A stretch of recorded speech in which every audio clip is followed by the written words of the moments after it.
It only took 3 weeks, 3 really hard weeks. This story isn't easy to hear. It's about a man who just wanted to be loved. But he ended up finding out things about his wife's past that he was never supposed to know. It all started with one tiny thing, something so small and normal that it changed everything Harry thought he knew about the woman he married. Let's start from the very beginning so you can understand better. Harry didn't know why he kept looking at that photo from Croatia. It had been 3 weeks since the yacht pictures showed up online, but something inside him wouldn't let it go. He would zoom in, zoom out, stare at it, walk away, come back and stare again. It felt like the picture was hiding a secret from him. Then one night he saw something he'd never noticed before. On the yacht's deck, pushed to the side, was a small navy blue bag. Nothing fancy, but the gold letters on the front made him feel like ice water hit him. Soho House. Harry's stomach felt sick. This wasn't just some rich person's yacht. It was a Soho House member yacht. The same fancy club Meghan had been part of for years. The same place where every party and dinner was about power. Suddenly, something that seemed normal didn't feel normal anymore. Harry's chest felt tight. He knew he wouldn't sleep until he figured this out. So he opened his computer and typed 3 names that never seemed weird to him before. Soho House, Marcus Anderson, Meghan Markle. When the search results came up, Harry's blood ran cold. Harry always thought Marcus Anderson was just Meghan's fun friend from Toronto. A friendly guy who loved parties, but what he found now was totally different. Marcus wasn't just part of the scene, he was the scene. Old blogs, deleted interviews, and hidden magazine articles all said the same thing. Marcus wasn't just a helper. He connected pretty, ambitious women with rich, powerful men. He introduced actresses to movie makers and new people to important people. Someone called him the man who makes sure the right people meet. Every article showed the same picture. Marcus didn't just go to parties, he planned them. Harry leaned back in his chair, heart beating fast. He felt stupid. How had he never wondered about Marcus being around so much? The front row seat at their wedding, the quiet conversations, the weird feeling that Marcus was always nearby. But then something worse hit him. What if Marcus wasn't just Meghan's friend? What if he was her handler? Harry clicked another link, an old photo album from Toronto's party scene. The next 6 hours would change everything he believed about his wife, his past, and even how they met. Harry didn't want to believe any of it. He hoped he was wrong, that the photos and dates were just weird accidents. But that hope broke when he picked up the phone. Late at night, when the house was quiet and Meghan was sleeping, Harry called someone he hadn't talked to in years, someone who knew that world really well. Someone who wouldn't lie. When the man answered, Harry's voice was barely a whisper. "I need to ask you about Marcus Anderson." There was a long silence, then the man sighed. For the next 40 minutes, Harry heard a truth he was never supposed to hear. Marcus Anderson didn't run a friend group. He ran what people called a finishing school, but not for good manners, for connections. He finds women who want to be successful, the friend explained. Then he trains them. He teaches them how to dress, talk, and be around powerful people without looking out of place. He brings them into Soho House and introduces them to men who can help them. He's really smart about it. Harry listened, frozen. Marcus isn't just well-connected, the man continued. He knows calendars and guest lists. He knows where certain people will be and when, and he uses that to create opportunities. Harry stared at the wall. The pieces were coming together. Marcus had been at horse races in 2013, charity parties in 2014, events in London where Harry was there too, always close, always watching, always connected. And Meghan, she'd been learning from Marcus long before Harry came into the picture. Then the friend said something that made Harry's stomach drop. "Marcus doesn't just introduce people, Harry. He positions them." Harry felt sick. Once Harry understood what Marcus really did, another question started eating at him.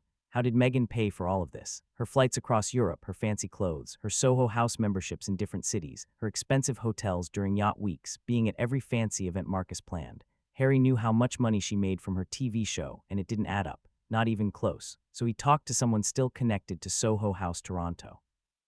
What Harry learned made his hands go cold. Meghan's membership had been completely free, not a discount, completely paid for. For 5 years, Meghan never paid a single membership fee. When Harry asked who paid for her, the person hesitated. Finally, in a nervous voice, he said, "Marcus has ways of making sure certain women have access. Company accounts, secret approvals, no questions asked." Someone had been investing in Meghan. Someone had been paying for her to become successful. Someone had been funding her change from a TV actress into a fancy person who fit perfectly into rich people's parties.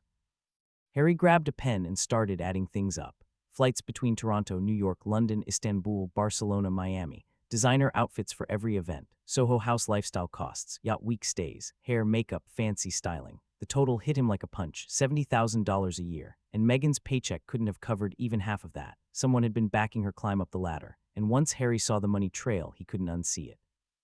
By now, Harry felt like his whole life had been rewritten behind his back, but nothing prepared him for what came next. One morning, he did something he hadn't done since the wedding. He went into his office, opened a drawer, and pulled out the official wedding guest list, all 600 names organized by his team and Meghan's. He never really looked at Meghan's side before. He trusted her. But now he looked with new eyes, and what he found destroyed whatever trust he had left. Marcus Anderson, front row. Jessica Mulroney, Soho House regular. Misha Nano, who arranged their blind date, also a Soho House member. Serena Williams, another member. Executives, regulars, people photographed with Meghan at Soho House events years before Harry showed up. Harry grabbed highlighters. Out of 200 guests on Meghan's side, over 60 were connected to Soho House. These weren't childhood friends. They weren't people she worked with. They weren't Hollywood friends. They were her network, the same people who watched her climb through the system Marcus built. Then Harry saw a photo from the reception. Marcus standing with 4 Soho House executives, all holding champagne, all smiling like people who had finished a mission. Harry realized something he wished he could unrealize. His wedding wasn't a celebration of love. It was a meeting, a gathering of the network that built her, the network that brought her to him. Harry wasn't sleeping anymore. He wasn't eating much either. His days were filled with searching and trying to breathe normally through the panic that now lived in his chest. But there was one thing he hadn't touched yet, something he had avoided for years, his voicemail archive. A quiet memory he had buried suddenly came back. William had left him messages before the engagement, and Harry never listened to them. His hands shook as he scrolled past years of recordings and forgotten notes. Then he saw it, November 2017, a voicemail he remembered angrily ignoring. He pressed play. William's voice filled the room, calm, serious, almost begging. Harry, you need to listen to me. Palace security ran a background check. Meghan has been part of the Soho House crowd for years. Marcus Anderson's reputation is well known. He positions women. She's been photographed with men from your world since 2014. This isn't random. Please look into this before you propose.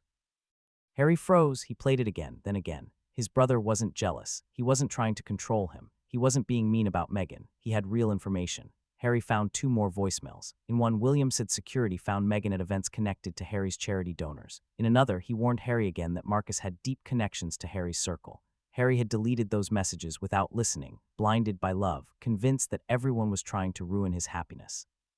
But William wasn't trying to hurt him. He was trying to save him, and Harry had shut the door in his face. That realization broke something inside him.